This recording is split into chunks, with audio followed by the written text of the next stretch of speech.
Voilà. Donc j'espère que cette journée sera suivie de bien d'autres et je formule le vœu que cette nouvelle dynamique portera ses fruits à l'avenir. Alors sans plus tarder, parce que le temps nous est compté, je m'empresse de vous présenter cette première table ronde qui a déjà été évoquée par Jamel. Alors le thème général, donc, c'est le Coran et son commentateur, quelques méthodes d'approche à travers des figures savantes. Et pour ouvrir cette table ronde, je vais donner la parole à Boumediene Ben Yahya. Alors Boumediene est islamologue, il est fondateur de l'Institut Kalima. Il est le secrétaire général de la coordination des organisations islamiques suisses. Il va nous parler d'Ibn Arabi et de l'herméneutique coranique. Il va notamment nous présenter la méthodologie herméneutique utilisée par le maître andalou et son rapport au Coran. Alors je rappelle que l'herméneutique signifie la science de l'interprétation des signes et des textes. La parole est à toi, mon cher Boumediene, pour une dizaine de minutes. Merci, mon cœur. Un seul micro. Ah oui, merci, mon cher Fouad. Merci aux organisateurs, Nelson, Jamel, que je vois plus. Je ne sais pas. Il est là. Les deux Jamel. Pour l'idée d'abord,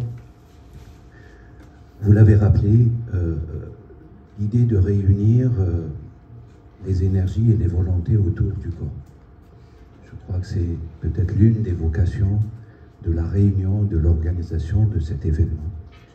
J'espère que les énergies réellement convergent par et pour Dieu.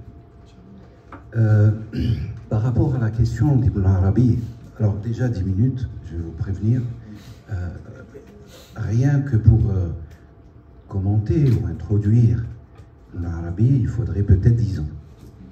C'est une réalité. On ne parlera même pas de son œuvre.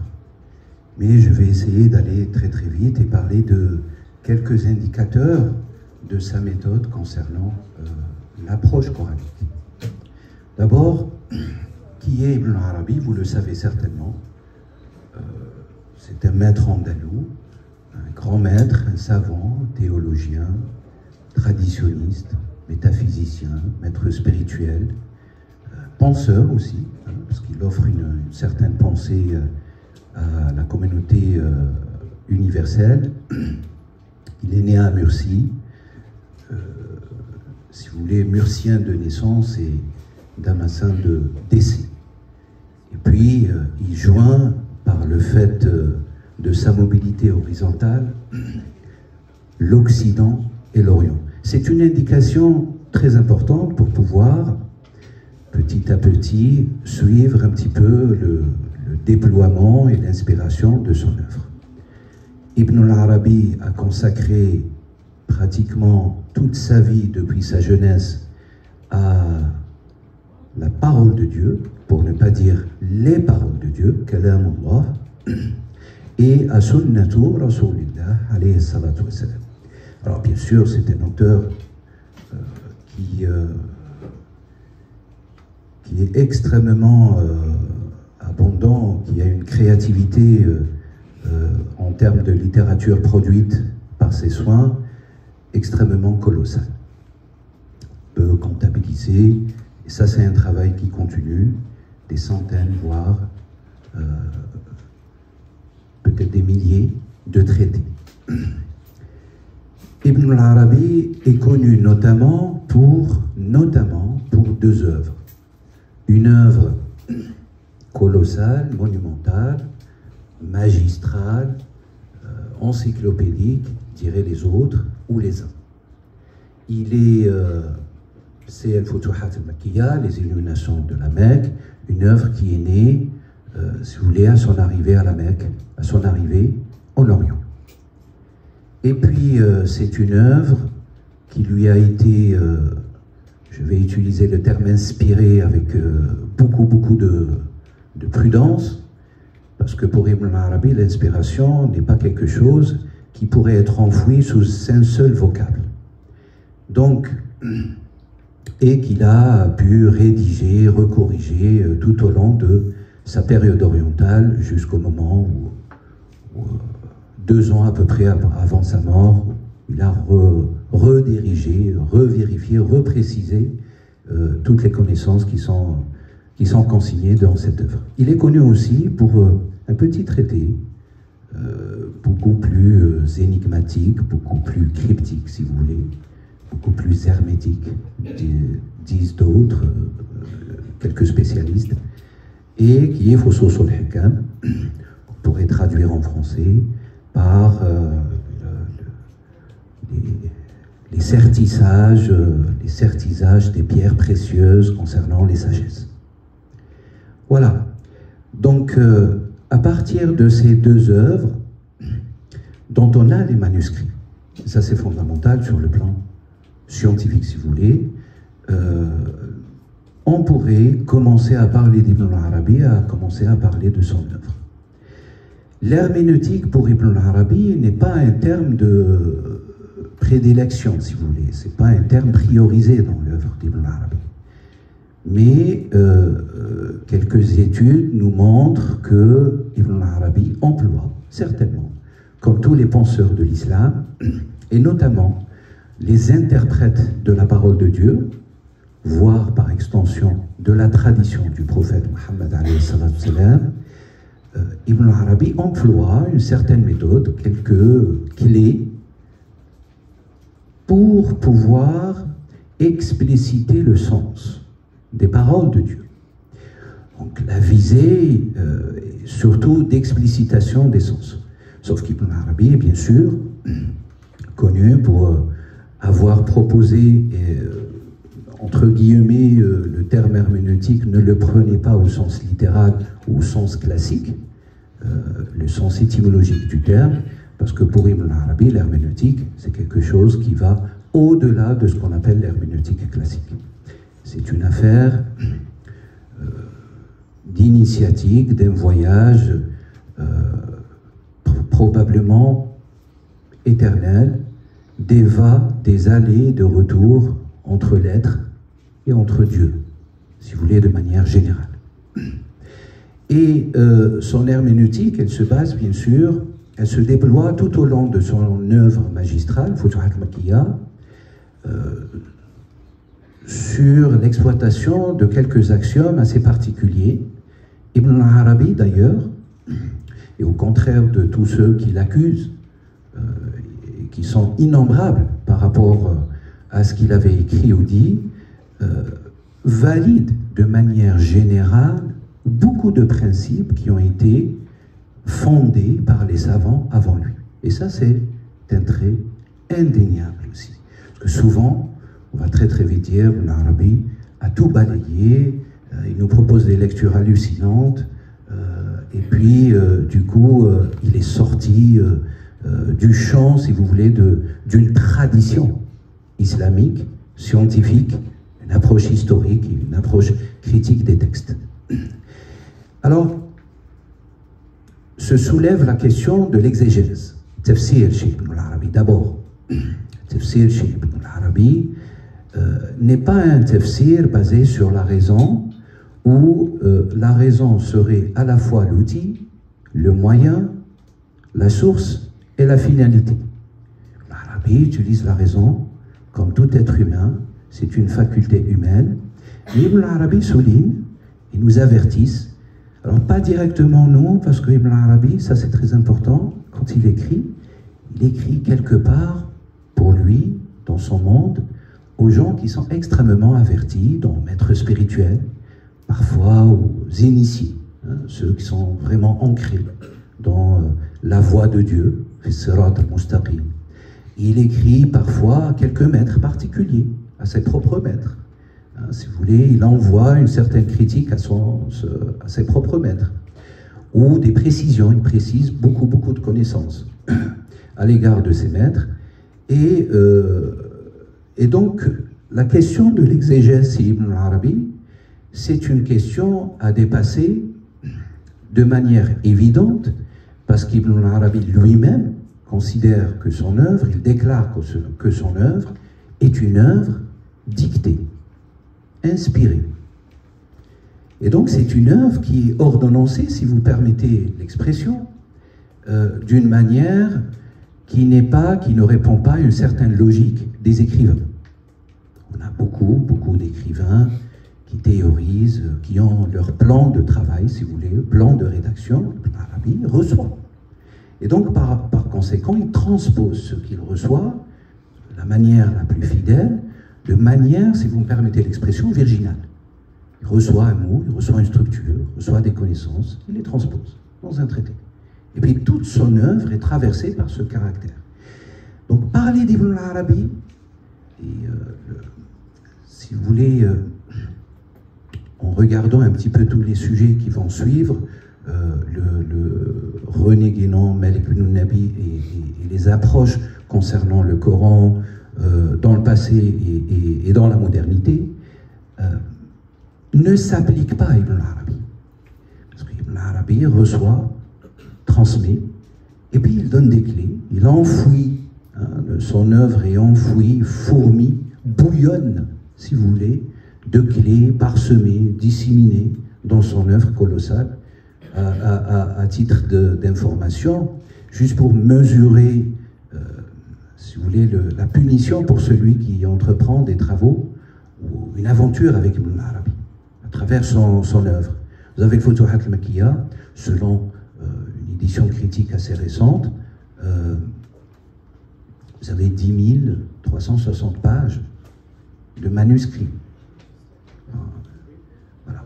Donc, c'est une quête du sens ou de l'interprétation, parce que votre question portait sur l'interprétation, qui est un des objets de l'herméneutique générale. Pour Ibn Arabi, il faut aller à la quête de cette synthèse des connaissances pour pouvoir synthèse. Synthèse je ne suis que dans le préambule. J'ai plus le mauvais rôle dans l'histoire. Non, c'est quand même c'est très difficile, la preuve. Ibn Arabi réussira cet exercice, pas moi. Parce que je donne deux clés qu'il exprime à travers son œuvre. La question de l'Furqan et de l'Qur'an, à titre d'exemple. Vous me permettrez, Fouad, de prendre encore quelques minutes. Pour Ibn Arabi, Al-Furqan, c'est cette dimension de la révélation, de la synthèse totalisante. Al-Furqan, c'est cette dimension de la révélation d'un éparpillement de ce qui est épars et des détails disséminés, enterrés, entérinés ici et là.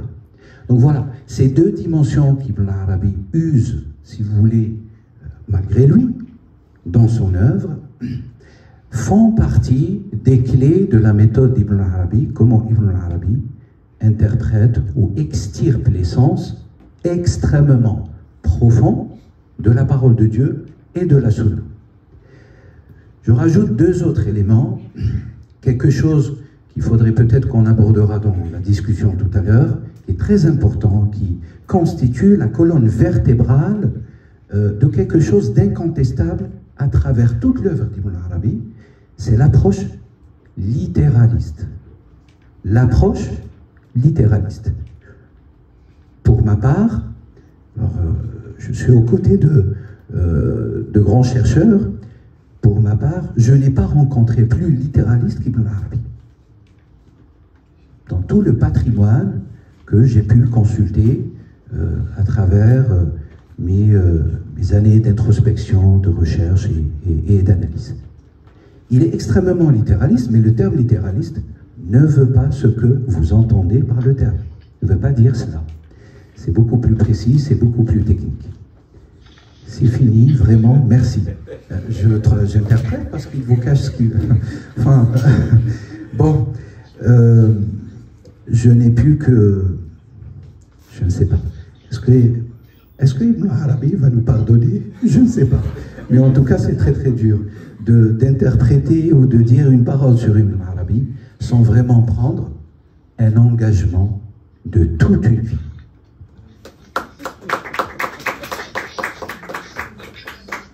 Merci Boumedienne, je suis désolé, on va avoir l'occasion d'échanger, j'ai quelques questions à te poser qui vont te permettre justement de compléter ta présentation. Voilà. Donc, Ne t'inquiète pas. Une présentation. Allez,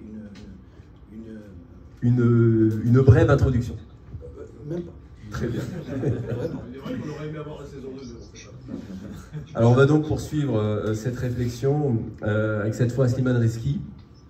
Donc Slimane est écrivain et traducteur. Il est l'auteur notamment d'une trilogie consacrée à René Guénon aux éditions Borak, que je vous invite à lire. Donc René Guénon, L'homme, le sens de la vérité pour le tome 1, L'œuvre, le sens de la primordialité pour le tome 2, et les suites ou la mise en œuvre pour le tome 3. L'intervention de Slimane Reski donc, va nous présenter ce que fut l'apport de René Guénon et de ses héritiers sur le commentaire du Coran en langue française, dans un contexte marqué à cette époque par les thèses orientalistes. La parole est à toi, Slimane. Ah oui. Merci, merci beaucoup. Salam alaikum. Bismillah ar-Rahman ar-Rahim. Alhamdulillah Rabbil Alamin. Wa salatu wa salam ala ashraf al-khalq. Al-Habib al-Mustafa Sayyidina Muhammad sallallahu alayhi wa sallam ala alihi wa tahirin wa sahbihi al-kiram. Bon, je rejoins immédiatement mon ami Boubadian en 10 minutes. Concernant Ibn Arabi ou Guénon, Ibn Nabi, des gens qui nous ont laissé des œuvres monumentales, c'est de l'impossible. Donc, je vais passer sur beaucoup de choses concernant René Guénon. J'ai écrit 3 livres qui sont là-bas, et donc à part les fouets qui vous permettront de connaître mieux sa vie, sa structure, etc., sa fonction, les mises en œuvre après lui, etc. Mais je vais m'intéresser avant tout, dans le cadre de la question qui est posée ici, sur le rapport de Guénon au texte sacré, et plus particulièrement au Coran. Alors déjà, la structure de vie et la structure de l'œuvre de René Guénon est celle de la shahada, la ilaha illallah Muhammad Rasulullah. Ce que l'on retrouve dans la première partie de sa vie, où il va dénoncer les idoles du monde moderne. Dans la deuxième partie, qui est entre la France et l'Égypte, il va avant tout parler de métaphysique, et là c'est illallah. Et tous les articles de la fin de sa vie vont concerner une dimension initiatique, Muhammad Rasulullah, c'est-à-dire comment réaliser la ilaha illallah.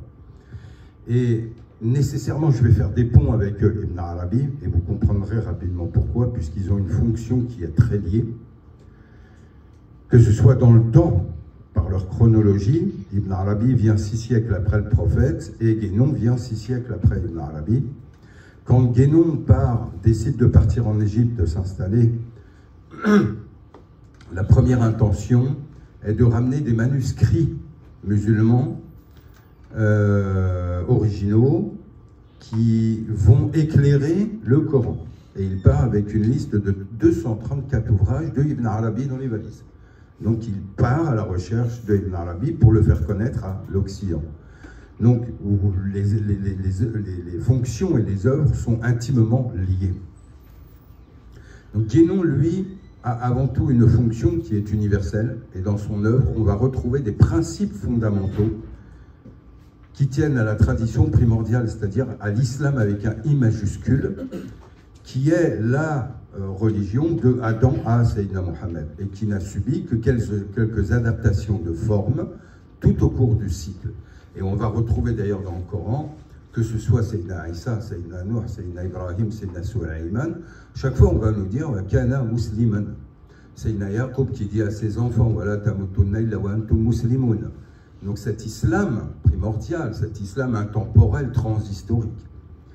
Et Guénon va l'aborder, et ensuite, quant à sa formulation, il expliquera que si la présence de cette tradition primordiale, qui est clairement édictée dans le Coran, Dinul Hanifiyya, Dinul Qayyim, Dalika Dinul Qayyim, elle va prendre des formes, et que la dernière forme qui a été prise est l'islam, et que si dans le but d'une quête de vie, l'on cherche à réaliser ce qu'Allah veut de nous, et finalement les questions essentielles, pourquoi on a été créé, pourquoi je vis, pourquoi je vais mourir, qui m'a créé, pourquoi, qu'attend-il de moi sur cette terre? Viendra Yaumul Hisab, le jour du jugement, le jour des comptes, le jour de la rencontre, Yaumul Liqa. Ce jour-là, que se passe-t-il? Dans ma rencontre à Allah, que va-t-il me demander? Or là, on va être dans des principes et des priorités. Donc il va avant tout me demander, est-ce que tu as compris pourquoi je t'ai créé, pourquoi je t'ai mis sur terre? Le Coran nous dit, pensez-vous qu'on vous a créé pour rien? Non, bien sûr qu'on a été créé pour quelque chose. Or, c'est toute la question du califat. L'homme est le calife d'Allah sur terre. Et donc, Guénon va revenir sur ces principes fondamentaux de la doctrine universelle que l'on retrouve dans les traditions d'Orient comme d'Occident, que l'on retrouve dans l'Égypte antique, dans la Grèce antique, dans le taoïsme, dans le celtisme, dans le judaïsme, dans l'islam, dans le christianisme. En fait, les fondamentaux sont tout le temps les mêmes partout. Maintenant, il y a une autre approche, c'est celle de l'islam, qui là maintenant va être dans la forme, au-delà des principes, dans la prise de forme. Et dans cette prise de forme, Guénon marque son attache à l'islam très rapidement. Il s'entoure de musulmans, et notamment de convertis, comme des Champrenault, comme Prosper Aben, comme Ivan Agheli, etc. Et en soi, si on refaisait l'historique de l'arrivée du Coran en Occident par des musulmans, ce sont les premiers à introduire du Coran en Occident.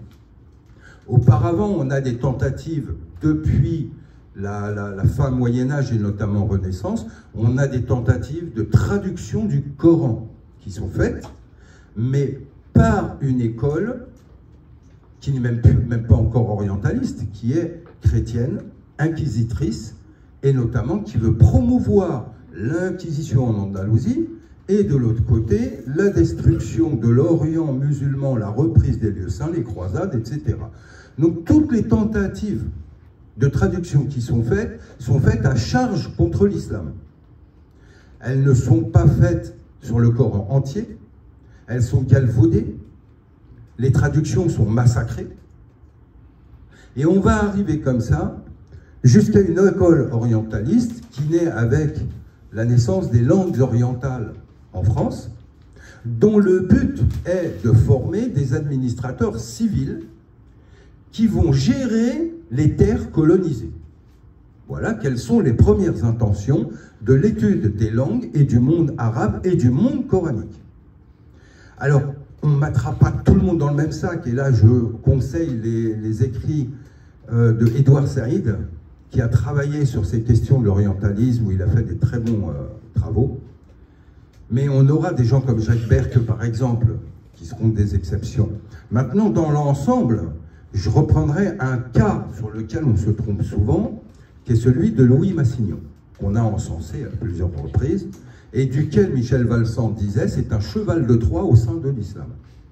Or, dans des courriers, par exemple, quand Louis Massignon veut et étudie le Coran, et il va être un des fondateurs de l'école orientaliste moderne, avec Noldeke, en Allemagne, et qui va former la plupart des orientalistes que l'on a connus après, Nouya, Gardner, etc., etc.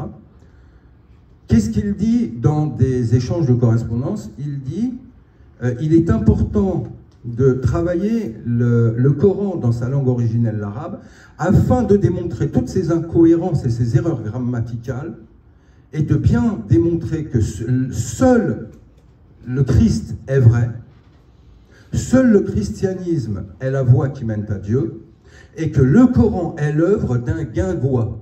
Je reprends les termes qui sont les siens. Donc évidemment que Guénon va s'élever contre tout ça. Il va, dès son premier livre, Introduction générale à l'étude des doctrines hindoues, revenir sur la question de l'orientalisme qu'il va payer très cher, puisqu'il devait passer un doctorat et du coup on lui refuse même sa thèse. Et donc Guénon, lui, va, dès cette époque-là, essayer d'introduire des études sur le Coran en Occident, mais faites par des musulmans. Et ce sera les tout premiers. Parce qu'en fait, en réalité, ce qu'il est important de comprendre, c'est que l'arrivée du Coran en Occident, il est récent.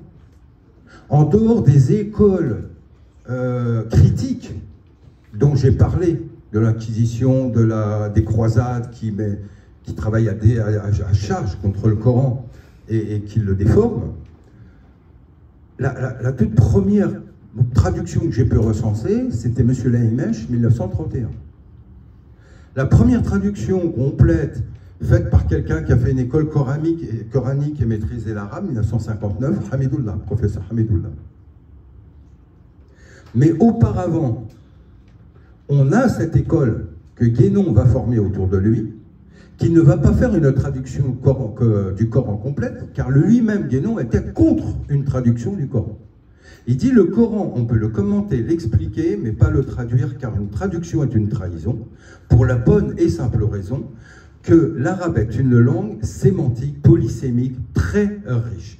Donc au moment où vous êtes face à un terme et face à un verset, il y a 2, 3, 5, 10 façons de le traduire.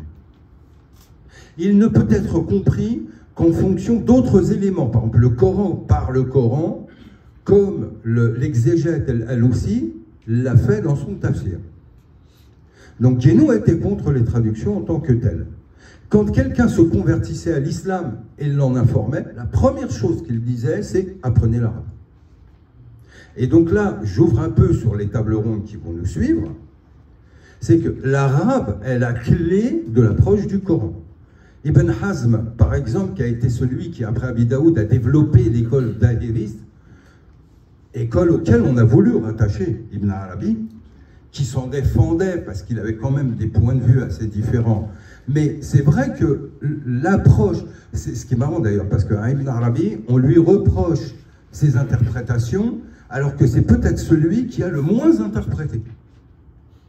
Il était dans une littéralité du texte, et cette lecture littérale pouvait emmener à 2, 3, 4 interprétations.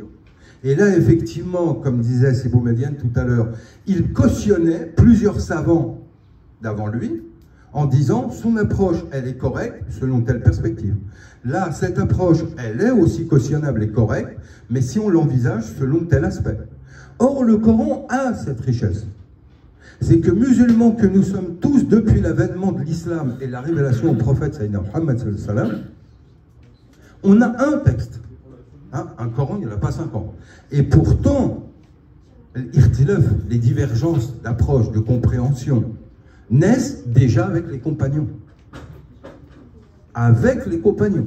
Et ça n'a été qu'une succession d'approches divergentes, complémentaires, voire en opposition, qui a donné d'ailleurs des cas très difficiles en islam. Le sang a coulé pour des questions de divergence. Mais en soi, la richesse du Coran, que Ibn Arabi appelait un océan sans rivage, implique nécessairement qu'il y ait toute cette richesse d'interprétation du Coran.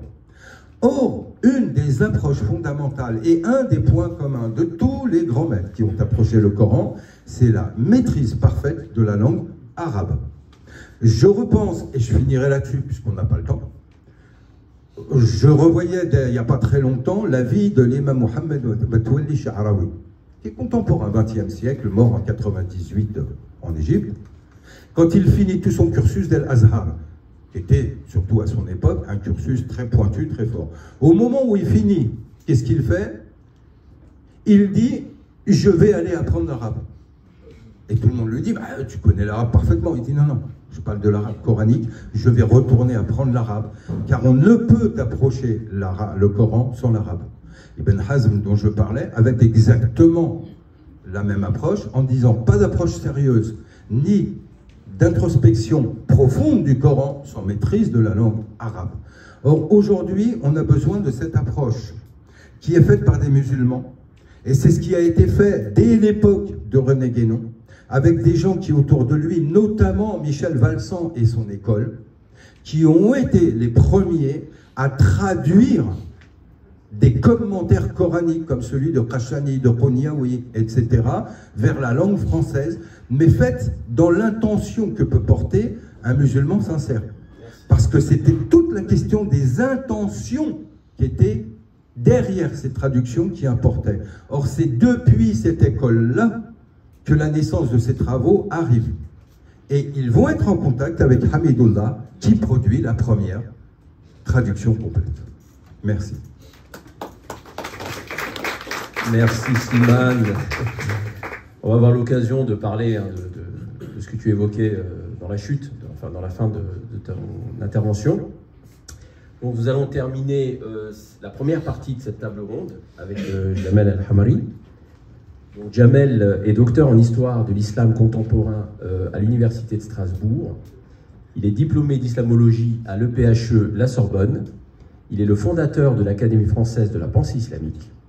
Il est l'auteur également de plusieurs ouvrages autour de Malek Ben Nabi. Donc Malek Ben Nabi, une vie au service d'une pensée, chez Al-Borak. La vocation civilisationnelle de l'islam dans l'œuvre de Malek Ben Nabi aux éditions du Cerf, et l'histoire de l'islam et des musulmans de France de 720 à 2021 aux éditions de l'AFPI. Après une brève présentation de Malek Ben Nabi et de son livre Le phénomène coranique, donc Jamel va nous expliquer comment Ben Nabi s'est positionné vis-à-vis des sciences humaines et des sciences islamiques dans son étude du Coran. Merci Jamel. Salam alaikum. Je remercie les intervenants au nom des organisateurs à qui on a demandé d'introduire, ou de commencer à introduire, ou de commencer à envisager à introduire Ibn Arabi, René Guénon et tous les auteurs qui vont suivre. C'est un exercice extrêmement difficile et je remercie mes deux collègues qui viennent d'intervenir. Alors, tout à l'heure, Slimane parlait du lien entre Ibn Arabi et René Guénon. On pourrait aussi faire un lien aussi entre René Guénon et Malek Ben Nabi, puisque dans l'un de ses articles, il mentionne René Guénon et ses disciples. Donc il y a un lien. Tu parlais tout à l'heure également de Hamidullah. On peut rajouter Najmuddin Bamat. Donc il y a toute une génération aussi, avec les continuateurs, les disciples de René Guénon, qui se côtoient en France. Voilà. Et moi, je vais parler donc de Malek Ben Nabi, qui écrit un ouvrage sur le Coran en langue française. Voilà. Alors, peut-être une petite citation pour vous donner, pour vous faire goûter un petit peu la pensée de Malek Ben Nabi concernant le Coran. Il dit, dans le phénomène coranique, on découvre dans le processus de la pensée coranique une substance surprenante et un ordre supérieur qui semble émaner de la connaissance pure d'où jaillit le verset. Ces paradoxes semblent alors placer en avant de l'esprit humain qui progresse comme des témoignages anticipés de l'essence supérieure de la notion coranique. Après cette citation, j'aimerais peut-être juste situer également Malek Ben Nabi, que tout le monde ne connaît pas forcément. Alors, je renvoie également au livre que j'ai publié aux éditions Al-Borak concernant Malek Ben Nabi, qui introduit sa vie et sa pensée. Alors, Malek Ben Nabi est né en 1905 à Constantine et meurt en 1973 à Alger. Il vit 4 grandes périodes historiques. La première, 1905-1914, on est dans l'apogée du colonialisme, français et européen. Deuxième partie, l'entre-deux-guerres. Et là, on a l'éveil de la conscience musulmane, on commence à parler d'indépendance, notamment en Algérie. Et Malek Ben Nabi, il émerge également en tant qu'étudiant à Constantine, en côtoyant les élèves de Cheikh Ibn Badis et de ce mouvement, de cette association des ulama. Troisième période, donc celle de l'après-guerre. Et c'est à ce moment-là où il écrit le phénomène coranique, c'est à ce moment-là où il publie énormément d'ouvrages. Donc qui va de 1945 jusqu'à l'indépendance de l'Algérie en 1962. Et là, la majeure partie de son œuvre est écrite dans cette troisième partie. Et enfin, la quatrième et dernière partie de sa vie, 1962-1973, il met du temps à revenir en Algérie, il revient 1 an après l'indépendance. Et là, on est plus dans un Ben Nabi qui essaye de transmettre, comme il a transmis en Égypte auprès d'un public arabophone. Il transmet donc ses idées, sa pensée, auprès d'élèves qui vont venir après en France. On en a quelques-uns, on pense à Rachid Ben Issa, Omar Ben Issa, d'autres élèves qui sont venus ici, qui ont transmis, et qui, à travers leurs publications, m'ont fait connaître Malek Ben Nabi. Je rappelle que je suis marocain, si ça va. Et donc j'ai osé traverser la frontière pour découvrir la pensée de Malek Ben Nabi. Et si je le rappelle maintenant, c'est dans le cadre d'un appel à la fraternité également. Alors, Malek Ben Nabi a vécu en Algérie, en France et en Égypte. Il écrit plus de 20 livres, 150 articles et ses mémoires. Il a une formation religieuse dans une médersa, à ne pas confondre avec une madrasa. Et c'est intéressant parce que ça oriente également son édification intellectuelle. C'est qu'à l'époque, les médersas ont été créés par l'administration coloniale pour les hôpitaux, pour rendre le droit musulman. Et Malek Ben Nabi se forme pour devenir, comme son papa, quelqu'un qui va rendre la justice musulmane sur les questions d'héritage et de mariage. Il a une formation littéraire très poussée, c'est quelqu'un qui a une culture générale extraordinaire, et il va également se former sur le plan scientifique à partir des années 30 quand il vient en France. Ce qu'il faut savoir, c'est que Malek Benabi il écrit dans un contexte colonial. Là aujourd'hui c'est facile d'écrire, mais dans un contexte colonial c'était compliqué. Dans une précarité économique, toute sa vie, c'est pas quelqu'un qui a été riche dans sa vie, et très souvent ça a été très difficile pour lui, voire même sur le plan affectif, parce qu'il s'est vraiment consacré à son œuvre. Et au niveau familial, ça pouvait être également compliqué. Et son livre, qui nous intéresse aujourd'hui, Le phénomène coranique, il est écrit dans un contexte de guerre. Il est obligé d'aller travailler en Allemagne en 1943, et la première version de son ouvrage, Les phénomènes coraniques, est bombardée. Voilà. Et donc il réécrit son ouvrage juste après la Seconde Guerre mondiale. Alors, Malek Benabi dans Le phénomène coranique, c'est intéressant parce que il n'a pas la légitimité d'un savant musulman. Il n'a pas été formé il n'a pas eu la formation d'un cheikh comme Cheikh Ben Badis. Il n'a pas non plus une formation universitaire d'un islamologue. Et donc, son ouvrage, en fait, Le phénomène coranique, il parle, quand il commence à parler du cadre restreint de l'exégèse classique du Coran, il est en train de se faire une place entre le savant traditionnel et l'islamologue.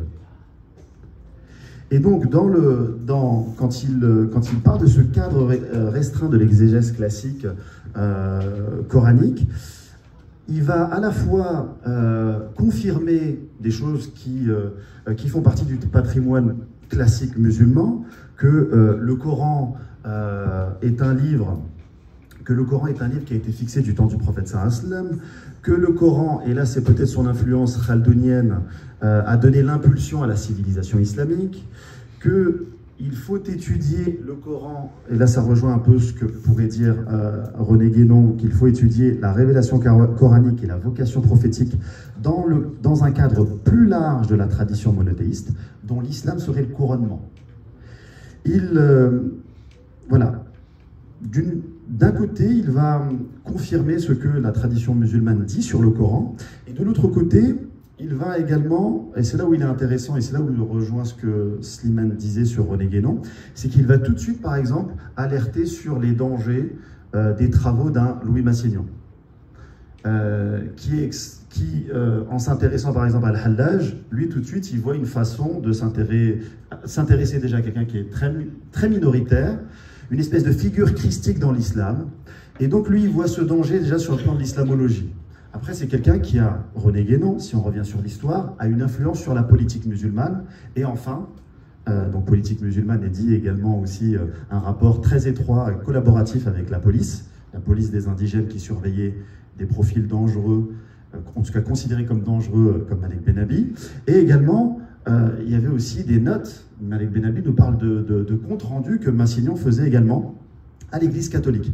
Donc on a un Malek Benabi qui arrive à Paris, qui est étudiant et qui voit, en tout cas qui cerne le profil très ambivalent d'un Louis Massignon. Et il voit également des savants musulmans comme le Cheikh Draz qui va faire la préface du phénomène coranique. Il voit quelque part la naïveté de ces ulama qui viennent du monde musulman, qui sont formés dans les universités musulmanes les plus prestigieuses, venir avec une certaine naïveté, finir leur cursus scolaire à la Sorbonne, à l'EPHE, etc., etc. Et c'est intéressant parce qu'en vérité, cette double critique qu'il peut avoir, Malek Benabi dans le phénomène coranique, on le voit, c'est une critique vis-à-vis des ulama qui peuvent faire preuve de naïveté dans ce qu'il appelle la lutte idéologique, là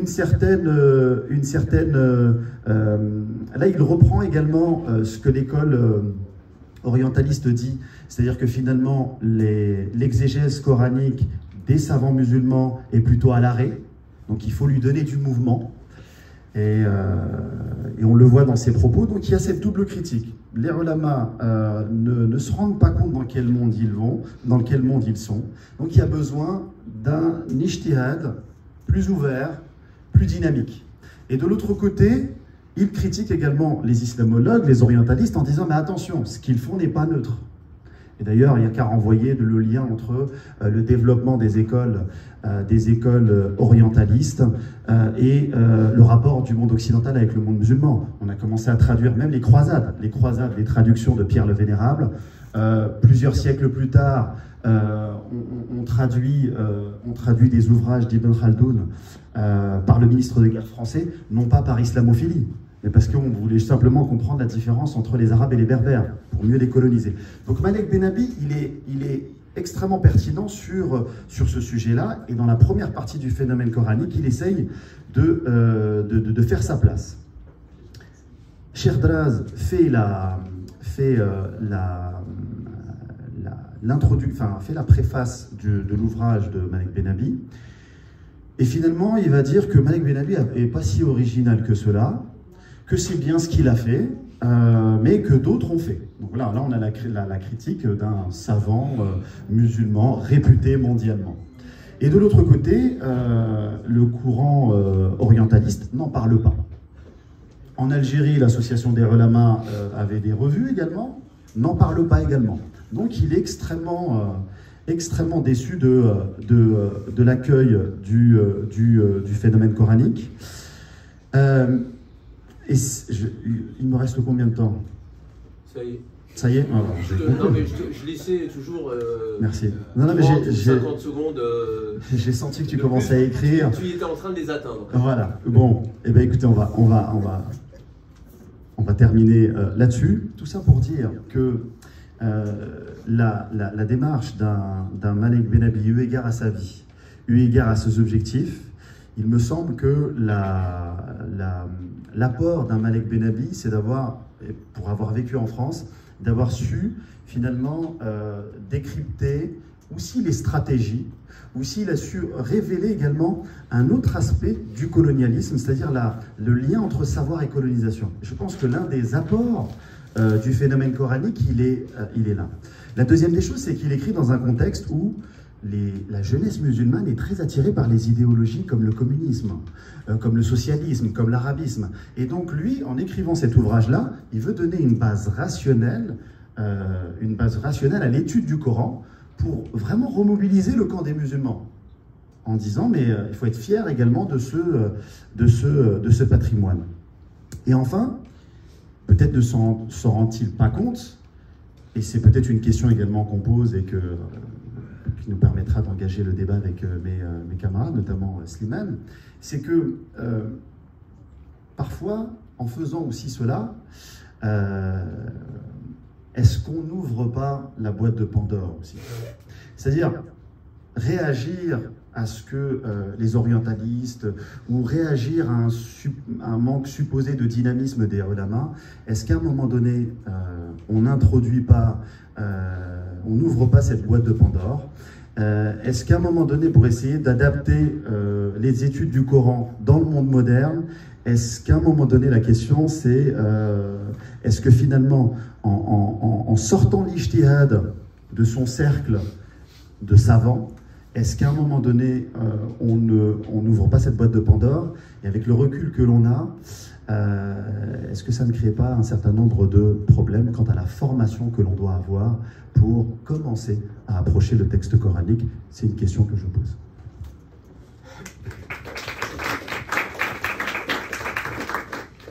Merci Jamel d'avoir presque respecté ton temps de parole. On va aborder le troisième temps de cet échange. Alors c'est un échange de débat, donc nous avons une demi-heure à peu près, donc j'essaye de respecter strictement l'organisation.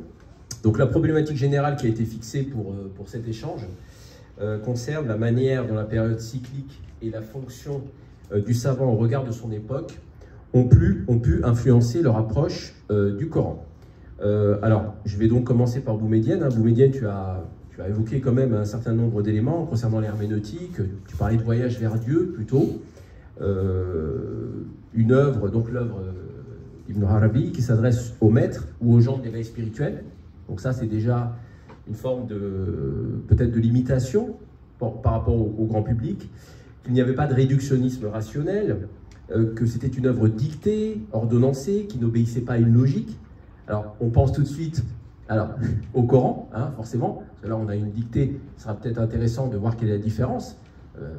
Forcément, parce que tu rappelais que son œuvre ne sortait pas des limites de l'orthodoxie. Mais avant ça, je pense qu'il serait intéressant de faire un peu de clarification sur le vocabulaire qui a été utilisé. Est-ce que tu pourrais, par exemple, nous expliquer la différence entre ce qu'on appelle l'herméneutique, hein, parce que c'est un mot qui est important aujourd'hui, l'exégèse, l'interprétation, le commentaire. Voilà, donc là, on a un vocabulaire qui est utilisé et qui ne signifie pas forcément la même chose. Est-ce que tu pourrais nous apporter une petite clarification sémantique sur tous ces mots-là, pour commencer? Merci Fouad. Alors, il y a plusieurs questions. Peut-être commencer par préciser la terminologie concernant l'usage classique de ces termes et finir avec l'usage chez Ibn al-Arabi de ces termes. Ibn al-Arabi a sa propre terminologie, celui qui a permis de manière incontestable la précision, l'information, la confirmation, voire l'infirmation d'une terminologie, d'une histoire extrêmement longue en islam, et notamment par rapport à ce qu'on appelle la spiritualité de l'islam. Autrement dit, avec un réductionnisme voulu dans mes propos, le soufisme, qui ne recouvre qu'une petite partie, si vous voulez, de ce que Ibn al-Arabi véhicule dans ses œuvres. Alors, le mot tafsir, si vous voulez, historiquement parlant, le mot tafsir recouvre tout ce commentaire du Coran par le biais d'avis, si ce n'est pas par le prophète lui-même, à propos de la parole de Dieu, rentre quelque part dans les considérations, par exemple, chez Mujahid, un des premiers exégètes de l'histoire arabo-musulmane. On peut prendre Qatil, on peut prendre aussi d'autres après, et si vous voulez, petit à petit, il y a eu des naissances par rapport à l'exégèse. Une école fondamentale dans l'histoire arabo-musulmane, à savoir les Mu'tazilites, voire les deux écoles, et les Ash'arites, ont aussi apporté énormément, si vous voulez, à une prolifération incontestable de ce que c'est l'exégèse. L'exégèse recouvre soit un commentaire du prophète, soit un commentaire d'un compagnon, soit les commentaires des successeurs, y compris petit à petit les commentaires dans les athar, chez les savants ou les penseurs des premières écoles. Et quand je dis école, c'est au pluriel, donc ça peut être une école traditionniste, une école théologique, une école même voire un peu tardivement philosophique, voire des écoles aussi d'une certaine lexicologie de l'islam, notamment en Irak. Voilà. L'exégèse, c'est un commentaire. C'est un commentaire basé sur la raison et basé sur les énoncés, pour utiliser un terme beaucoup plus précis, les énoncés de toutes ces personnes que je viens de citer. Alors, on le sait traditionnellement que le prophète a très peu commenté le Coran.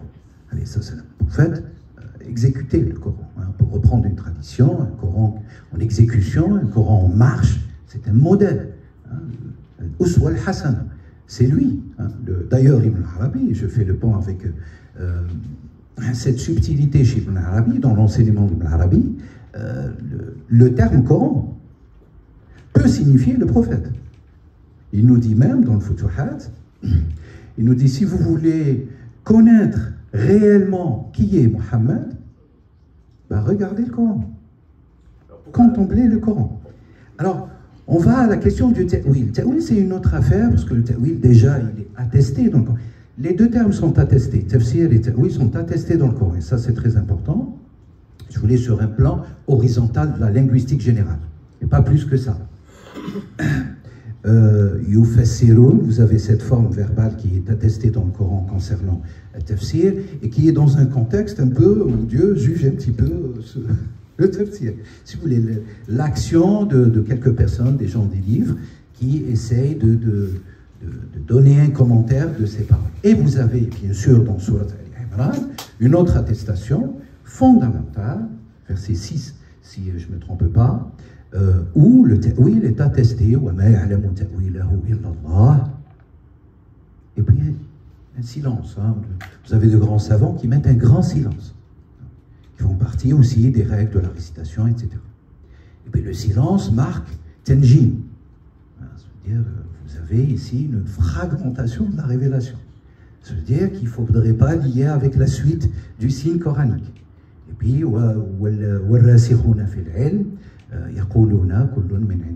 donc vous avez At-Ta'wil est attesté, et Ta'wil, littéralement parlant, si j'emploie la méthode d'Ibn Arabi, et encore j'emploie la méthode de toute approche de la langue arabe, pas Ibn Arabi. Ibn Arabi n'est pas au niveau de la langue seulement.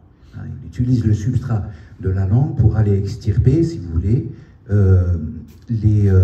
l'esprit qui presque il confond avec la lettre. Ibn Arabi, l'esprit n'est pas hors lettre. Donc c'est quoi? C'est l'interprétation?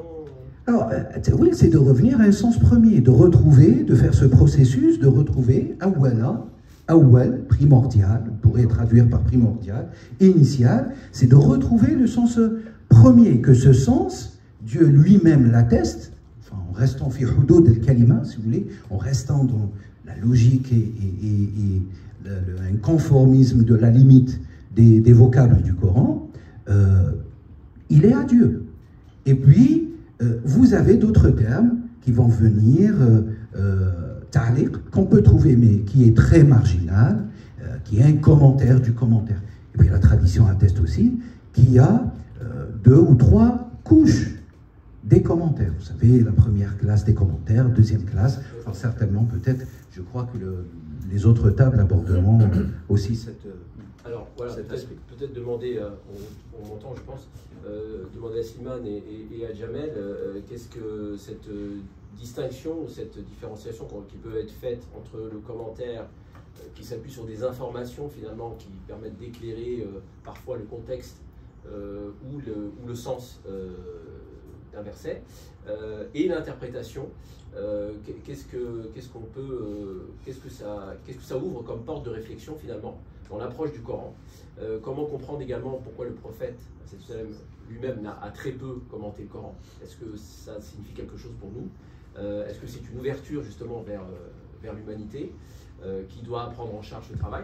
Comment vous voyez les choses du point de vue du rapport au Coran, entre la distinction entre ces différentes approches? Alors, tout d'abord, quand on dit que le prophète a très peu commenté le Coran, personnellement, je sais que je ne m'attirerai peut-être pas des sympathies, mais j'y mettrai un gros bémol.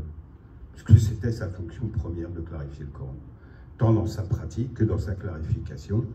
Et comme le Mufassir, le Moujahid que reprenait Sidi Médiane tout à l'heure, au moment où le prophète n'est pas là, il vient de décéder, un des tout premiers commentaires du Coran s'applique sur la sémantique du Coran. Il y a un terme, que veut-il dire? Et on va voir à plusieurs reprises dans les commentaires que l'on peut avoir à travers le hadith, où quand des termes arrivent, je me souviens par exemple de Zabaniya arrive, les gens vont voir le prophète, il nous dit, Ya Rasulullah, ça c'est quoi? El Maïsir, Ya Rasulullah, c'est quoi? Donc dire qu'on n'a pas grand-chose du prophète, à mon avis, le problème, il est autre part, mais je ne l'aborderai pas parce que ce n'est pas le thème d'aujourd'hui. C'est que, comme je l'avais développé dans une vidéo, on sait que l'imam al-Bukhari a étudié plus de 600 000 hadiths, il n'en rapporte que 6 000, c'est-à-dire 1%. Donc dans les 99% manquants du hadith aujourd'hui, alors, ça pose problème, bien entendu. Il y a tout un ensemble de questions. Par exemple, dans le hadith qui est disponible, la place faite au commentaire du Coran est très faible. Mais la place faite, par exemple, à la notion, la nature et la fonction du aql, de l'intelligence, est aussi très faible. Alors que le Coran revient en permanence dessus. Donc aujourd'hui, qu'il y a un travail à faire en ce sens-là, oui, bien sûr qu'il y a un travail à faire en ce sens-là. Mais je reviendrai, moi, sur 2, 3 autres choses. C'est que le thème du colloque, c'est justement le Coran dans l'espace francophone. Or, si aujourd'hui on fait un colloque en langue française concernant le Coran, en soi, je dirais, c'est pas par hasard. Et si personnellement, je vois que l'œuvre de Guénon est en français, c'est pas par hasard. Si je vois que les premières écoles sérieuses en langue occidentale concernant l'œuvre d'Ibn Arabi ont été en français, ce n'est pas par hasard. les rapports de l'arabe et de la langue française. La langue française est beaucoup plus imprégnée de la langue arabe qu'on ne le pense. Beaucoup plus. Et elle a également une fonction sur le plan religieux lui-même, quand on sait qu'une bonne partie du code civil napoléonien vient de l'Égypte, de la campagne de l'Égypte, et que nombre de termes ou d'articles de loi du code civil ne sont tout simplement que des traductions de hadith. Je voudrais te poser une question, Slimane, pour rebondir sur ce que tu viens de dire, sur le rapport entre la langue arabe et la langue française. Tu disais tout à l'heure que Guénon s'opposait fermement à toute forme de traduction du Coran. Mais donc, fatalement, est-ce qu'on n'est pas dans une perte de l'universalité du message du Coran, étant entendu que penser que l'humanité entière, avec toutes ces différentes langues, ces différentes cultures, va apprendre l'arabe et comprendre et maîtriser la langue arabe, semble pas très réaliste, étant donné les usages, hein, on peut le voir aujourd'hui. Donc, est-ce que finalement, avec cette position guénonienne assez ferme, on ne perd pas le statut d'universalité du message que la traduction peut lui restituer en partie au moins? Ben non, justement. Que le commentaire, l'explication peut restituer, oui, mais pas la traduction. La traduction, au contraire, elle ne va venir que réduire le texte. Que réduire. Quand on prend les racines coraniques, et là je prends simplement au niveau des racines, on a déjà une multitude de compréhensions qu'il faut allier les unes aux autres pour comprendre la signification de ce terme.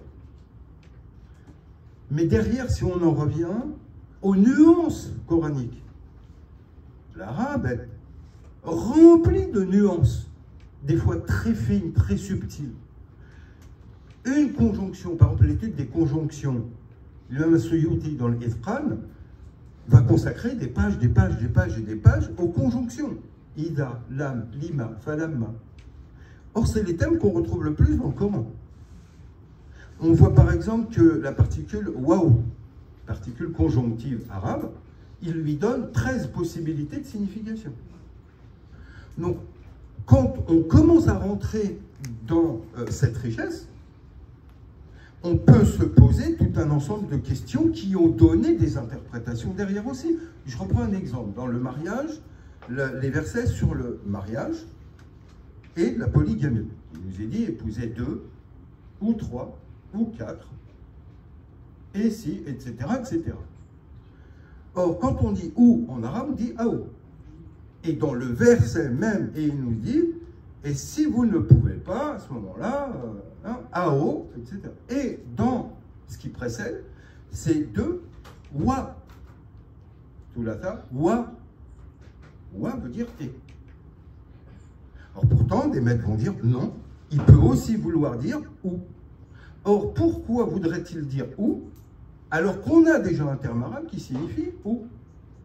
Or, au moment où on veut lui laisser la particule, et là, on va avoir des savants qui disent non, on a déjà un mot qui veut dire ou. Or, si Allah, ici, dans le Coran, il a mis waouh, c'est qu'il y a une raison. Et donc, si on a 2 et 3, 5 et 4, 9, il y a eu des tribus, des peuplades et des régions entières où ils ont dit non, pas 4, 9. Or, le Coran entier peut être revu sous ce prisme-là. C'est-à-dire qu'on a un texte coranique qui est fixé, qui vient avec le prophète, que les compagnons vont maîtriser, apprendre, etc., etc. Or, pourtant, dès le début, on a des approches différentes. C'est parce que l'interprétation, en tant que telle, est une nécessité et que le Coran lui-même, de par sa nature et sa structure et sa composition, a laissé les portes ouvertes à de l'interprétation. Alors, aujourd'hui, et j'en finis avec ça, dans le cadre du colloque et de l'époque qui est la nôtre, comme je faisais un historique depuis l'époque de Guénon, Hamidullah, etc., en fait, l'étude du Coran faite par des musulmans sincères, elle commence. On tourne à peine la page de l'orientalisme où on commence à avoir des islamologues musulmans. On commence à peine à avoir des gens qui ont une maîtrise suffisante des sciences coraniques et de la langue arabe pour aborder ces questions. Aujourd'hui, tout est à faire sur ce plan en langue française. Alors on va justement demander à Jamel, on parlait de traduction, d'herméneutique, donc de linguistique quelque part, et donc des sciences humaines. Quel regard Ben Nabi lui portait sur la relation entre les sciences humaines et les sciences islamiques? Est-ce qu'il considérait qu'elles se mariaient naturellement?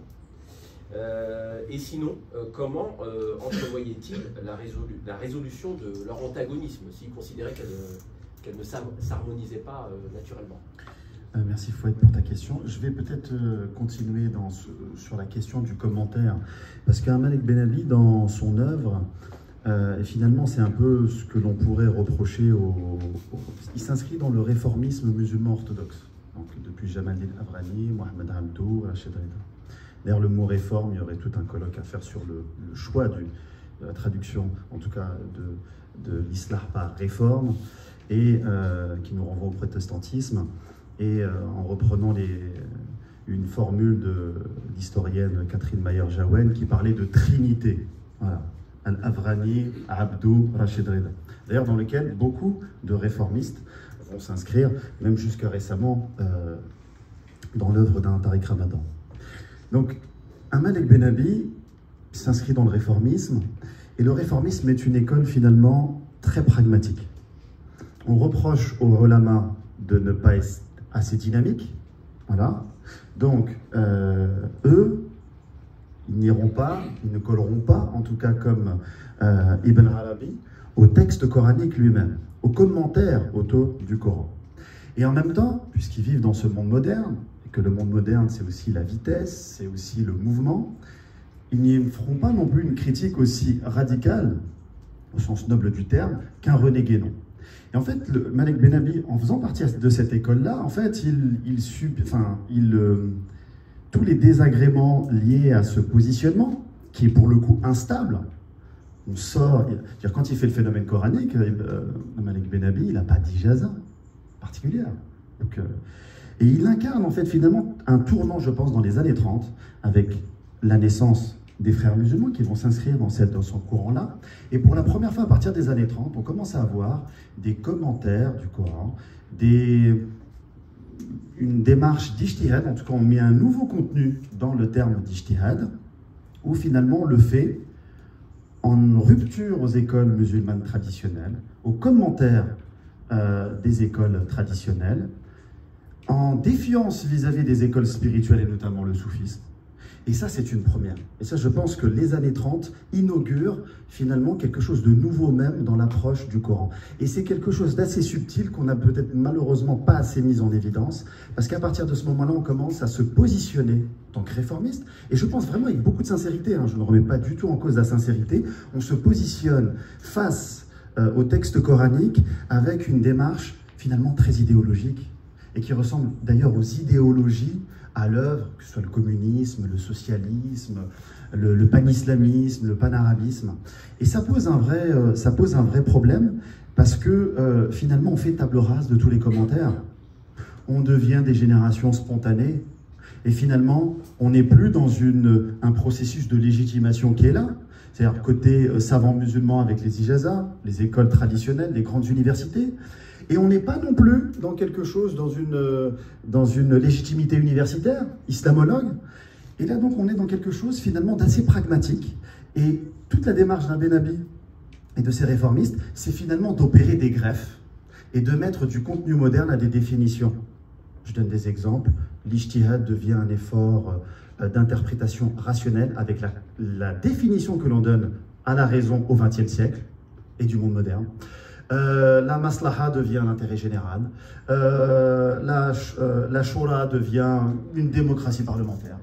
On met du contenu et on fait à un moment donné quelque chose, une espèce de bricolage intellectuel, et avec des conséquences très difficiles et très fâcheuses. Et d'ailleurs, même Ali Merad, dans son article sur l'islam, dans l'encyclopédie de l'islam, relever les critiques des savants musulmans dans les années 30 face à l'islam. Et il disait une chose, qu'il fallait que les réformistes fassent attention à ne pas donner du contenu moderne à des termes traditionnels, car pour le coup, vous pensiez au début rejoindre, parce que la pensée réformiste, elle est toujours dans l'urgence. Il y a un retard à rattraper. Et on n'interroge jamais le retard.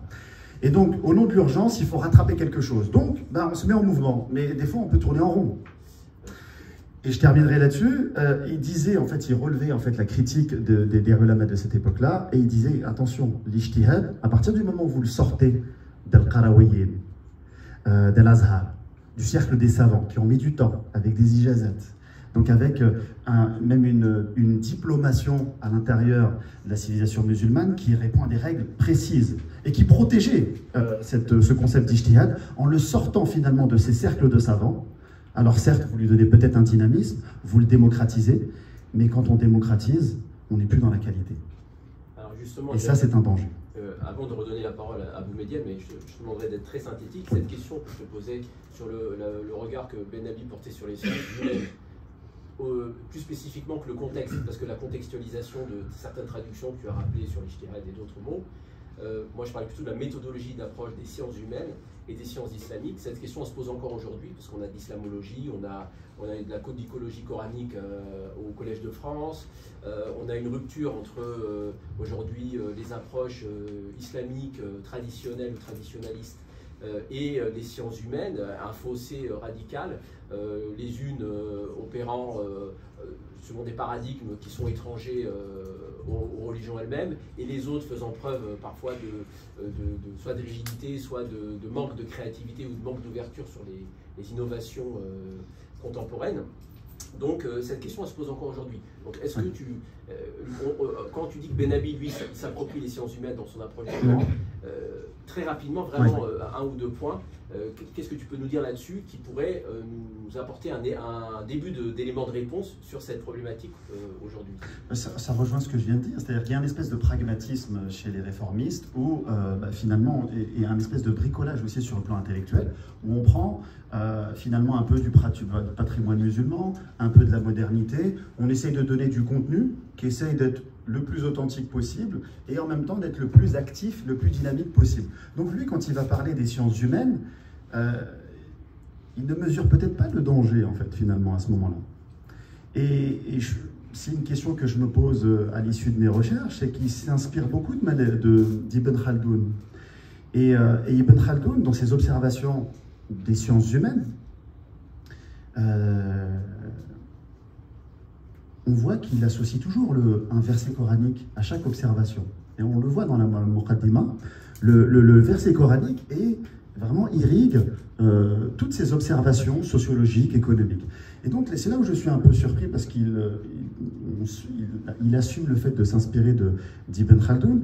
Et donc c'est intéressant parce que là on a la pensée une pensée extrêmement pertinente qui est capable d'analyser le réel.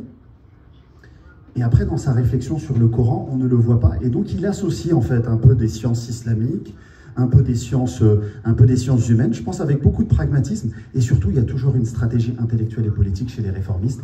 Malek Benabi n'échappe pas à les règles. L'idée aussi, qui n'est peut-être pas assumée, c'est d'essayer de se faire une place entre les ulama traditionnels et les islamologues. Et si on ne comprend pas cette stratégie intellectuelle, voire politique, des profils comme Malek Benabi, des réformistes, on ne comprend pas finalement ce qu'il a pu développer dans le phénomène coranique. Merci Jamel.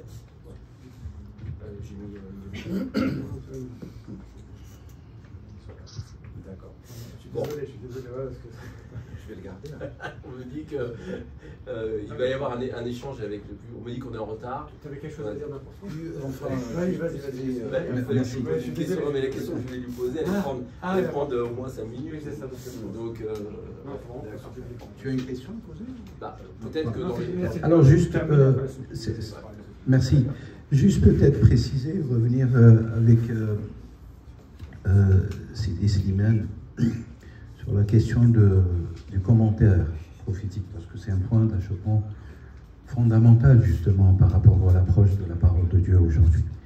Et bien sûr, le prophète ne commente pas. Il faut être beaucoup plus précis. Le prophète explicite. Yubayyin. D'ailleurs, c'est une injonction coranique. Le prophète, sa fonction n'est pas de venir commenter quoi que ce soit. Il est là pour être l'exemple dans l'exécution, je l'avais dit, rappelé dans la Sunna transmise par la Aïcha, radiyallahu anha, c'est un Coran en exécution, voilà, véritablement. Et par conséquent, oui, là peut-être on pourrait considérer que le modèle prophétique par excellence, et peut-être même le tafsir du Coran, c'est véritablement l'exemple coranique du verbe ou de la parole de Dieu. Alors, il y a tellement de choses à dire aussi sur Malik ibn Nabi qu'on découvre. Hein. Moi, je découvre pas mal de choses avec toi, mon frère. Et c'est vrai, on voit quand même que qu'entre Ibn Arabi, René Guénon et Malik ibn Nabi, il y a quand même des océans peut-être avec des rivages. On n'est pas sur... Parce qu'Ibn Arabi, quand même, il est sur des considérations et des enseignements au-dessus de la mêlée. Vraiment au-dessus de la mêlée. Il ne se pose pas... Alors, il répond, hein, lui aussi, aux fuqaha, il corrige même. Parfois, il reprécise, il n'est pas d'accord avec les fuqaha. À titre d'exemple, peut-être on pourra en parler plus tard, sur les principes fondamentaux de l'ijma', à titre d'exemple, qui est une question fondamentale aujourd'hui pour l'islam et les savants musulmans. Voilà ce que je voulais brièvement prolonger ce qui a été dit. Merci Boumedienne pour ta concision. Donc nous passons au dernier temps de cette première table ronde qui consiste en un échange avec le public. Donc je pense que ce sera des questions-réponses. Voilà, donc avez-vous des questions? J'espère bien. Vous voulez qu'on fasse passer le micro, vous pouvez élever la voix, qu'est-ce que vous préférez? En étant aussi concis, s'il vous plaît, en posant une question précise.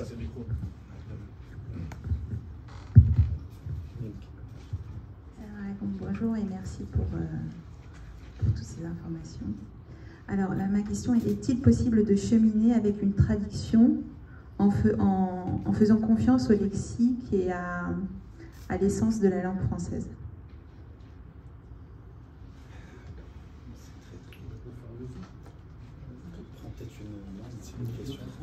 Vous savez?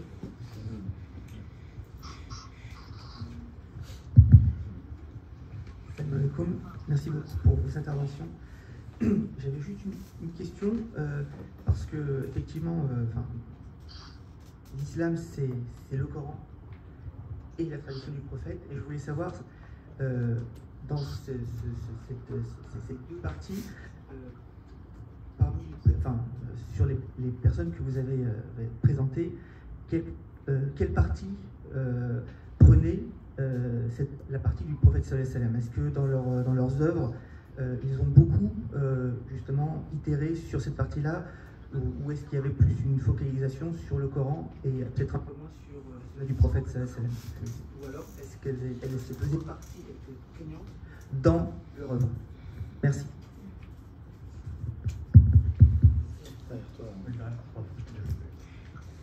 Salam alaikum à tous et à toutes, pour ces partages et cet échange. Moi j'ai une question sur l'œuvre de Ibn Arabi. Effectivement, c'est on l'explique comme un littéraliste pur. Et je voulais savoir, parmi les enseignements, est-ce que cette science-là ne s'appelle pas la science de Ilm al-Huruf? Et est-ce que cette science est encore enseignée aujourd'hui?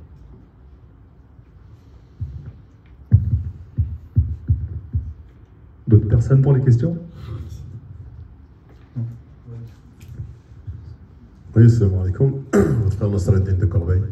En fait, moi j'ai une question, je vais essayer d'être explicite, parce que tout à l'heure tu disais que par rapport à Malik ibn Nabi, qu'il n'avait pas fait de grandes écoles, etc., c'était plus un autodidacte, si je puis dire. Et alors nous, à partir de quel moment, par rapport à l'époque contemporaine et aux anciens temps, si je puis dire, donc je vais essayer d'être clair en termes de crédibilité, sans dénigrer personne, bien sûr. Quelle est la différence entre avant et maintenant sur la crédibilité des savants ou pas, ou pseudo-savants, ou Allahu a'lam. Voilà, j'essaie d'être le plus clair possible. Fouad, tu veux reformuler les questions? Je vais essayer de le rappeler. Oui, merci Nelson.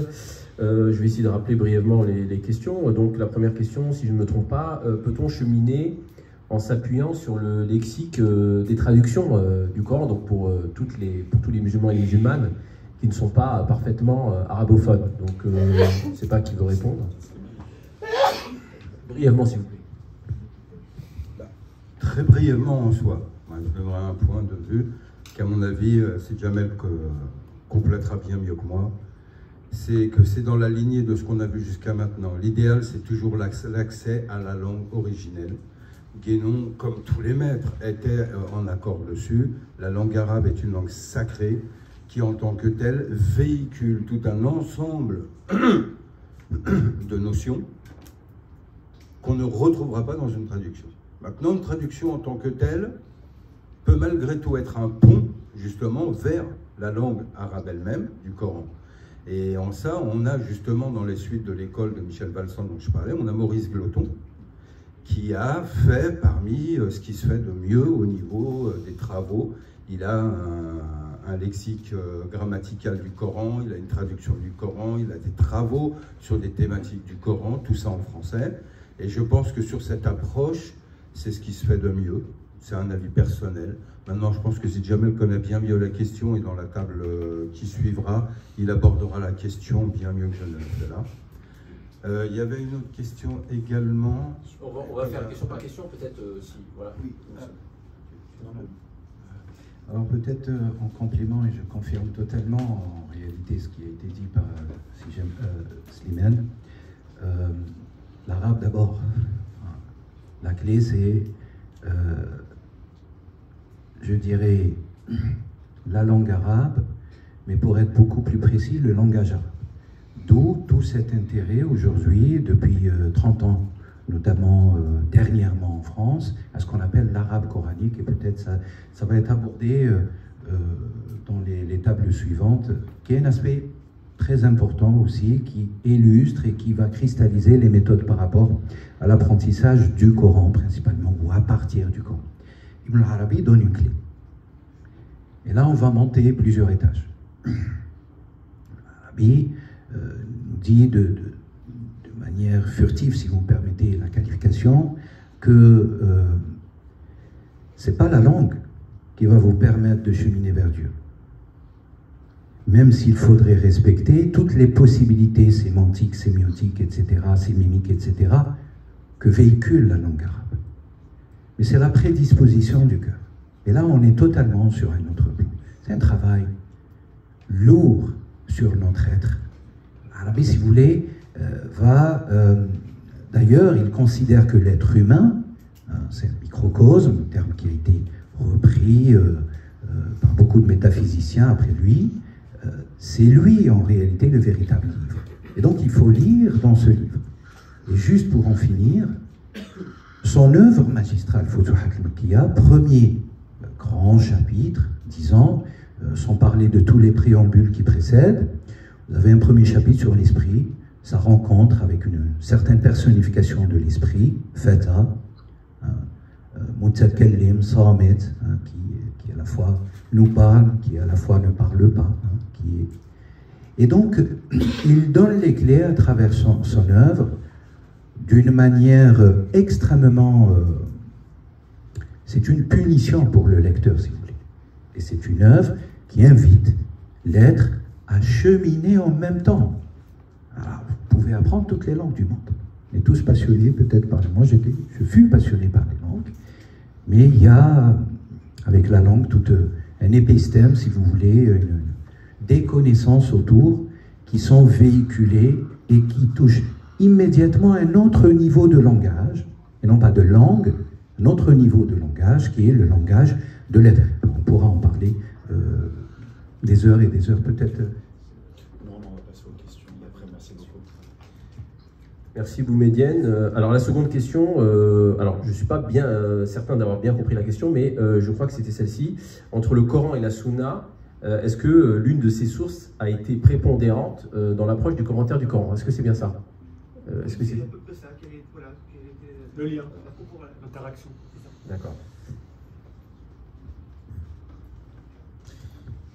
Alors, dans le phénomène coranique, il y a une vraie place accordée, une place de choix au prophète sallallahu alayhi wa sallam. Maintenant, c'est la lecture qui est intéressante. Dans l'œuvre de Malik Benabi, dans le phénomène coranique, mais également dans tous ses autres ouvrages, la sunna est omniprésente. Mais elle est rédigée avec un style très proche en tout cas avec un langage des sciences humaines. Je donne un exemple.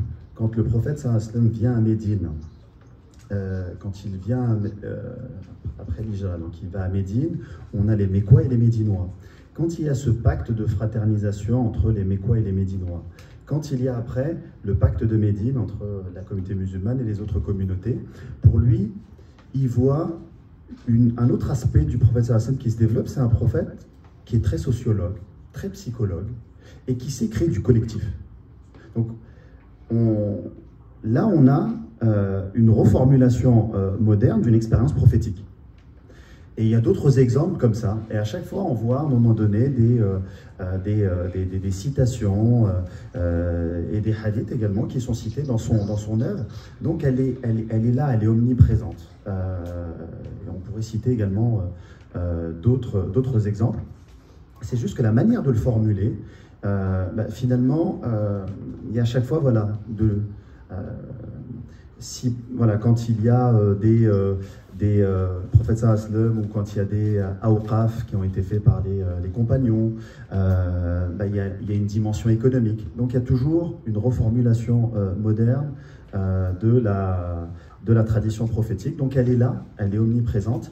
Et d'ailleurs, le deuxième livre qu'il écrit, Malik Benabi, c'est un roman où on a un jeune qui était finalement extrêmement perdu dans sa société, alcoolique, et qui finalement se retrouve dans un bateau qui va à la Mecque, et on voit le processus de transformation que le Coran peut avoir chez quelqu'un qui était dans une déchéance morale et qui finit à la Mecque par se retrouver, se reconnecter à lui-même. Donc premier ouvrage de Malik Benabi, phénomène coranique, il parle du prophète sallallahu alayhi wa sallam, et le deuxième, l'exemple prophétique irrigue son deuxième ouvrage, Labbaik.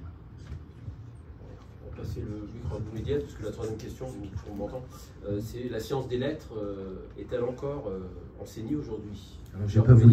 Justement, j'ai pas voulu aborder cet aspect parce que je savais qu'il y avait une question. D'ailleurs, pour prolonger ce que je disais il y a quelques instants, ce premier chapitre de Futuhat, qui est l'esprit, qui va lui demander de scruter en lui pour pouvoir retranscrire à ceux et à celles qui aiment, parce que c'est ça l'ordre de l'Feta, pour reprendre le terme exact d'Ibn Arabi, il lui ordonne de scruter en lui. L'intérieur, Ibn Arabi, il nous dit tout simplement, je scrute, première chose que je vais lire, premier secret que je vais connaître, c'est ce qui va suivre, à savoir le deuxième chapitre de Futuhat, ce deuxième chapitre de la connaissance de la science des lettres, des harakat, des noms de Dieu, des harakat aussi qui séparent les vocables, et de la science, du savant et de l'objet de la science, si vous voulez, en finalité. Donc, qu'est-ce qu'il va lire à l'intérieur de cet esprit? Et en réalité, c'est ça ce qui va regrouper l'ensemble des connaissances, mais vraiment un océan sans rivage. C'était dit tout à l'heure, l'Arabie utilise par rapport au Coran, un océan sans rivage, c'est cette science des lettres comme les clés magistraux de toute l'œuvre, pas l'œuvre d'Ibn Arabi, parce qu'Ibn Arabi n'écrit pas pour lui, mais pour le Coran. Et là, on retrouve l'utilité, si vous voulez, de la science. Alors maintenant, sur la question de l'usage, Ibn Arabi, je vais commencer par dire, mais vraiment très facilement aujourd'hui. Je crois que tu enseignes cette... Oui, enfin, je l'aborde. Oui, absolument, je l'aborde. J'ai abordé à maintes reprises ce cours de la science des lettres dans le Coran, d'abord, et puis à la lumière d'Ibn Arabi. À la lumière d'Ibn Arabi, la science des lettres, ce sont les cryptiques, les lettres détachées qui initient, qui amorcent les 29 sourates coraniques que vous connaissez. Je vous renvoie directement au Coran. Ibn Arabi balaye, et ça c'est très important à le dire, tout usage occulte de la science des lettres. Parce qu'aujourd'hui, dans le jargon populaire, quand vous parlez de science des lettres, on va penser immédiatement aux lettres qui ont un pouvoir, si vous voulez, sur les êtres, ou sur notre monde. Et cet usage, la magie, la sorcellerie, les procédés, les techniques ésotériques, même si le terme ésotérique n'est pas que négatif, il est aussi positif, toutes ces techniques qui feraient succomber les autres, dominer les autres pour pouvoir tirer un profit. L'Arabie condamne de manière extraordinaire et infinie cet usage. Et de là, Ibn Arabi se distingue. Pour Ibn Arabi, la science des lettres, c'est d'abord la science des essences immuables. C'est la science qui précède les noms divins. Les noms mêmes que Dieu, tous les noms que Dieu a appris à Adam. Donc on est dans une phase, si vous voulez, d'une logomorphose extraordinaire, non pas métalinguistique, métaphysique, mais elle est supra. Où est-ce qu'on peut trouver, peut-être pour répondre à la question, c'est peut-être une question aussi un peu pratique, oui. Où trouver cet enseignement aujourd'hui? Est-ce qu'il existe en France? Non, mais parce qu'Ibn Arabi, il le précise de manière... C'est une grande question. Non, je ne crois pas qu'il faudrait, à mon humble avis, c'est mon avis personnel, Ibn Arabi détermine l'usage de cette science. Il dit tout simplement, c'est un don, une grâce de Dieu. Donc, c'est une science qui ne s'apprend pas. Ce n'est pas une science humaine. Pour revenir, si vous voulez, et ce n'est même pas une science spirituellement fantaisiste. C'est un don divin, c'est par l'intervention de Dieu qu'on arrive. Ibn Arabi précise d'ailleurs qu'il a épousé toutes les lettres primordiales de l'existence, alors qu'il fut encore, dans le Maroc actuel, on repasse la frontière, dans le Maroc actuel, notamment à Fès, et c'est une grâce divine, par Dieu. Aucun dans le monde ne peut décréter que vous aurez la science des lettres. Aucun. Ibn Arabi ne dit pas plus que ça. La réponse est claire. La dernière question était pour Jamel, c'était sur Ben Nabi. La question était de dire que Ben Nabi finalement était autodidacte. Et ce que j'ai compris de cette dernière question, c'est finalement quels critères aujourd'hui pour parler et écrire sur l'islam. Est-ce qu'on peut être autodidacte aujourd'hui et s'accorder cette légitimité? Est-ce que c'est une légitimité qui se conquiert finalement parce que Ben Nabi n'a pas attendu qu'on lui donne l'autorisation d'écrire malgré qu'il n'avait pas ses statuts religieux, ce que tu as évoqué Jamel tout à l'heure. Est-ce que le fait qu'aujourd'hui on le reconnaisse comme un grand penseur du monde musulman alors qu'il était autodidacte, est-ce que sur cette analogie-là on peut considérer qu'aujourd'hui on peut être autodidacte et produire de la qualité sur l'islam? J'ai un peu extrapolé le sens de la question. Si je peux ajouter quelque chose, oui. Lorsqu'on parle de Malek Ben Nabi, mais parmi tant d'autres, oui. C'est vraiment général. D'accord. Alors, oui, de manière générale, je reprends mon propos de tout à l'heure. À partir des années 30, il y a un tournant. Et Malek Ben Nabi fait partie de ce tournant, c'est-à-dire que pour la première fois, on a des personnes qui n'attendent pas forcément d'être légitimées par les institutions traditionnelles, que ce soit les grandes universités musulmanes ou même les grandes universités occidentales. Il y va. Et dans ce chemin qui est pris, de plus en plus de gens vont le prendre. Et là, on a beaucoup d'impatience, beaucoup de rapidité, beaucoup de jeu. On parlait tout à l'heure d'Ibn Arabi dans son rapport au Coran. Là, aujourd'hui, c'est qu'est-ce que le Coran peut m'apporter quand j'écris de manière en termes de carrière, qu'est-ce que le Coran peut m'apporter? Aujourd'hui, les questions sont plutôt de cet ordre-là. Donc, en fait, beaucoup de gens se sont engouffrés, en fait, finalement, dans cette porte-là, parce que c'est très long de faire d'essayer d'obtenir des ijazas, des autorisations. C'est très difficile d'obtenir également une thèse de doctorat. Donc aujourd'hui, à partir de quelques éléments que vous avez appris, vous pouvez écrire sur le Coran. Et aujourd'hui, n'importe qui écrit sur le Coran. Donc il y a une confusion aujourd'hui, et c'est la règle générale. Et donc, voilà, vous avez des processus d'auto-légitimation. Aujourd'hui, le nombre de followers sur les réseaux sociaux est une source de légitimation de votre travail. Il n'y a qu'à voir, en langue française, en langue arabe, en langue anglaise, sur le Coran.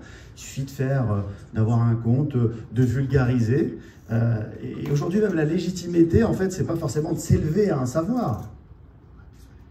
c'est surtout d'être le plus pédagogue possible. Donc vous êtes le plus pédagogue, vous êtes dans la...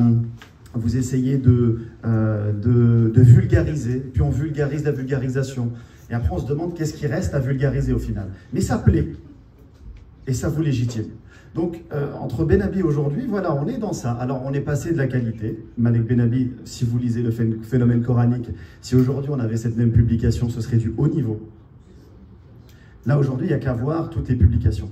Et la deuxième des choses, c'est que là où, je terminerai là-dessus, là où Benabi peut être intéressant aussi dans le phénomène coranique, je terminerai là-dessus, c'est que il déconstruit en fait les stratégies des orientalistes. Mais aujourd'hui, la question, elle est encore d'actualité. Je vais me fâcher avec mes amis universitaires en disant ça, mais il faut le dire. C'est-à-dire que quand il y a l'approche historico-critique, quand vous avez des ouvrages comme le Coran des historiens, de mémoire, dans l'histoire de l'humanité, on n'a jamais vu d'autres civilisations, ou même une façon d'approcher la vie qui ne croit pas en Dieu, s'approprier une parole, un texte, pour dire à celles et ceux qui croient que ce qu'ils pensent, c'est pas bon, et qu'il faudrait nous suivre nous. Dans notre démarche scientifique, qui ne croit pas en Dieu, qui est scientiste, et et ça fait des émules en fait, ça fait vraiment des émules pour développer ce sujet. Ça fait des émules chez aussi beaucoup de chercheurs musulmans, des islamologues. Et là je pense, et c'est peut-être aussi pourquoi il y a 10 ans on envisageait, avec la création d'un institut, l'Académie française de la pensée islamique, c'était d'offrir, à la manière de toutes celles et ceux qui ont fait des choses avant nous, mais d'essayer d'offrir un espace académique de qualité, digne de ce nom, et qui n'a pas à rougir de la verticalité, de la transcendance. Et je crois que c'est vraiment l'enjeu aujourd'hui et demain, d'offrir un espace intellectuel, académique, digne de ce nom, qui assume une rigueur scientifique, et elle est là. Allez voir Soyuti qui disait qu'avant d'approcher le Coran, il fallait maîtriser au moins 70 sciences islamiques. 80, voilà. Même moi j'étais... 80 sciences islamiques avant même de commencer à aborder le Coran. Et de l'autre côté, d'être capable d'assumer également la croyance en Dieu. Ces travaux scientifiques n'ont d'intérêt chez nous que s'ils nourrissent un cheminement spirituel. Et ça, il faut le rappeler avec force. Merci, Jamel. Je voudrais rebondir 2 secondes. Il y a des questions sur Zoom aussi. Oui, ok. Mais là, 2 secondes parce qu'on est sur un sujet intéressant. C'est que l'on prenne le cas d'un Malek Benabi. Pourquoi est-ce qu'à un moment donné, Malek Benabi prend la responsabilité de prendre la plume et d'écrire? C'est le pourquoi. Pourquoi l'on voit, à l'époque d'Ibn Arabi, qui est également un théologien formé, qui connaît très bien le Coran, il va être critiqué, combattu par d'autres théologiens. On voit un Ibn Hazm à son époque, qui est un très bon connaisseur du Coran, de la Sunna, et qui pourtant va finir en prison à de nombreuses reprises avec un auto-da-fé sur son œuvre. Donc à un moment donné, au-delà des questions d'ijaza ou de quoi que ce soit, c'est qu'on est tout simplement face à des contextes historiques où des gens vont prendre la responsabilité de parler.